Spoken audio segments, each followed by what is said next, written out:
ஒரே ஒரு செல்ஃபி எடுத்தது குத்தமாடா அப்படின்ற அளவுக்கு தான் இன்னைக்கு வந்து ஒரு சுச்சுவேஷன் மாதிரி இருக்கு. என்னன்னா, நார்த் கொரியால இருந்து 2 டேபிள் டென்னிஸ் பிளேயர்ஸ் வந்து ஒலிம்பிக்ஸ்ல வந்து அவங்க ரெப்ரசென்ட் பண்ணி நார்த் கொரியாவை ரெப்ரசென்ட் பண்ணி போயிருக்காங்க.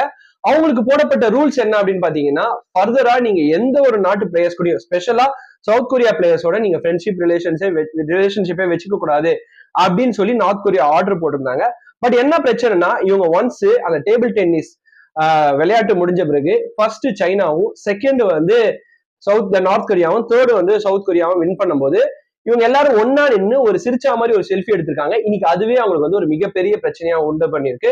ஒன்ஸ் இவங்க ஒலிம்பிக்ஸ் முடிஞ்சு அவங்க ஊரு நார்த் கொரியாவை ரீச் பண்ண உடனே அவங்களை எல்லாருமே ஐசோலேட் பண்ணிட்டு இருக்காங்க.